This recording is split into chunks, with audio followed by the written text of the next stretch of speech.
Hey, welcome back to the Disney Plus Everyday Challenge, and today we have Coco. Hmm. I thank God that the credits were long because I'm still still recovering. I'm not mocking this at all. It really did. It did what it's supposed to do. First of all, it's Pixar, and unlike Up, which makes you do that in the first 5 minutes, this I was thinking, well, this is not too bad. This is, it's not gonna. It had a reputation for breaking even the strongest men down. Not that I'm that, but it's it waited to the last less than 5 minutes, and oof, yes, it's it does what you expect it to. Um, this is a 2017 film. It's an hour and 45 minutes long, and yeah, it's from Pixar, and it is a fully Latin cast. Although I think what's his name? Um, why can't I find his name? Oh, John Ratzenberger is in this in a small part as usual, but it's fully Latin cast. There is also a Spanish version. When you type in Coco on here, you will find a fully Spanish version. There's no let's just put on the Spanish language overdub. No, there's no Spanish subtitles. There's a full Spanish version. I believe done by the entire cast in fully in Spanish.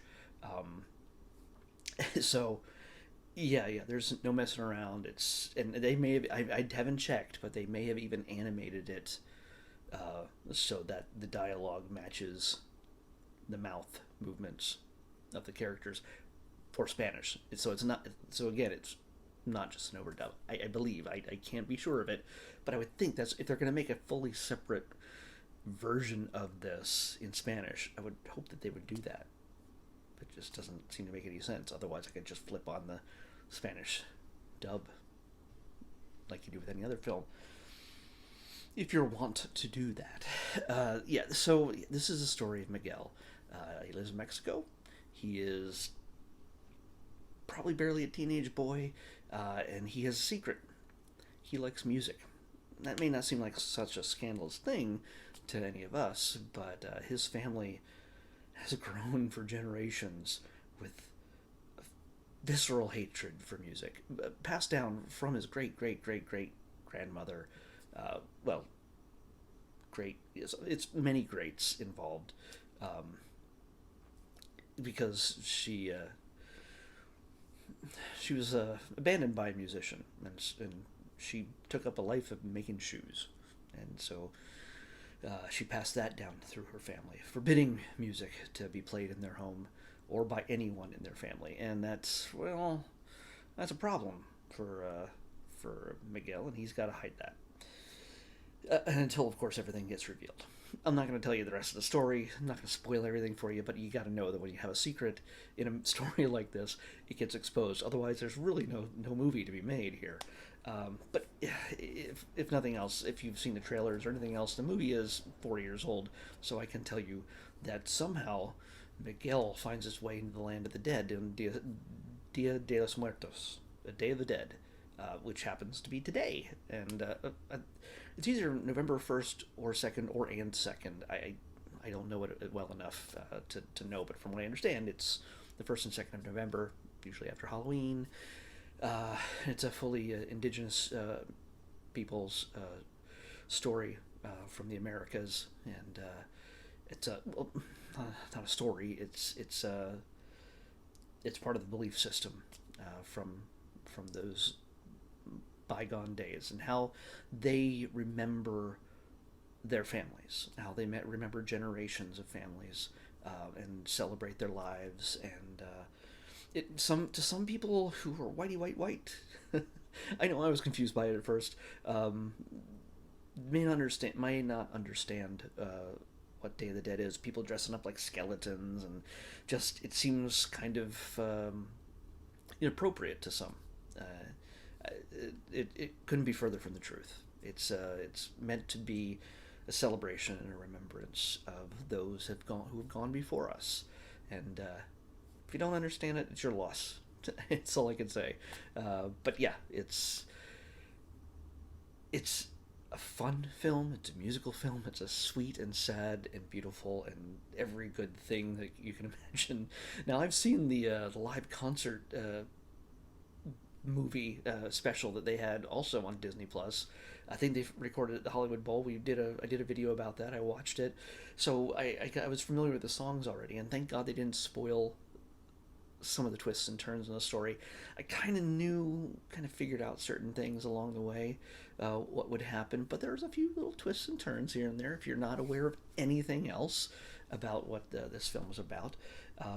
But yeah, it it's another humongous, I don't want to say hit for Pixar. It's just they get it right so many times, and it's just everybody should be jealous that, that more studios can't somehow figure this out. I don't know. Um, One of the things has to be the cast. We have uh, we have Benjamin Bratt as De La Cruz, who's the biggest musician in history. He's like a Latin Elvis to these people. So, or to these people in the story in the movie. Well, really, particularly to Miguel and to the people of the village who aren't his family. We got Gael Garcia Bernal playing Hector, and of course Anthony Gonzalez playing Miguel. He's tremendous. I don't know if he does his own singing voice or not in the movie. I know he's since, if whoever was singing it has grown out of that voice, that youthful voice, because in the concert they had to have somebody else sing that part. But yeah, it's he's so good. I mean, the musicianship, the mariachi, and the guitar. It's just some beautiful stuff. Gabriel Iglesias is in this. Edward James Olmos from Battlestar Galactica, and so many others. Celine Luna, Natalia Cordova. Yeah, I unfortunately I have to admit that I don't know a lot of these Latin stars, and it's to my regret. But they make for a tremendous movie. I saw a few weeks ago The Book of Life came up and has a very similar setting. It's a very different story, but it's a very similar setting, and it plays on a depiction of the afterlife and how people look and interact and live on after death. It's I recommend that one as well, but this one is gonna get you. It's gonna get you real good, as Pixar movies always seem to do. Um, I can't say much more without spoiling it. It's just the animation, the color. There's points in this. I don't know. Sometimes I know they sometimes do motion capture for things, um, but I also realize that it could also just be some really talented camera work, even in the digital realm. There's moments where it looks like when you're following Miguel through a crowd, it's as if somebody is using a handheld camera to follow him, and it has a certain amount of life to it that you just can't normally see in animated films. So it's kind of great. I really, really enjoyed just these little flourishes, new experimentations with animation. And I realize, there's a lot of times these Pixar movies are about living toys and living cars and living robots. And every once in a while you get humans, but they're superhumans like The Incredibles.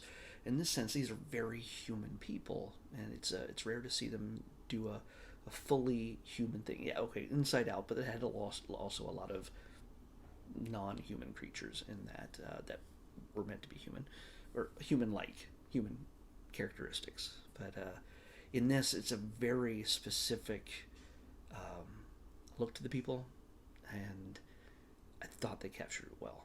It's just this is just one of the easily one of the best Pixar films of all time, if not one of the best animated films of all time. And if you think it's going to make you cry, don't avoid it because of that. I think if you have family, and if you love family and you love music, I think you're gonna have an appreciation for this film. And don't be ashamed if you cry. It's all right. let's let's pick tomorrow's episode. 280. 280. Took your time there. Oh, jeez. No. No, no. Go away. I had this loaded up, and it suddenly went away. 280. Let's find it. 280 is... Oh. Hey. We just had... we just had a Lego Star Wars thing 2 days ago. 2 days ago. Yesterday was Ichabod and Toad. So 2 days ago was the Terrifying Tales. Well, now we got a series. A Lego Star Wars series. The Freemaker Adventures. So I had thought that one of the characters in the Terrifying Tales was one of the Freemaker characters. Maybe it's related to him, but maybe not. I don't know. But I don't know. We'll see. I have not seen any of the Freemaker stuff. I think there might have been shorts, or there was some droid shorts that I think they appeared in. But I've never actually seen the full actual series. So we'll watch a few episodes of that. I don't know how many there are, but we'll see. So it's Lego Star Wars, The Freemaker Adventures on the Disney Plus Everyday Challenge. I'll see you back here tomorrow with that.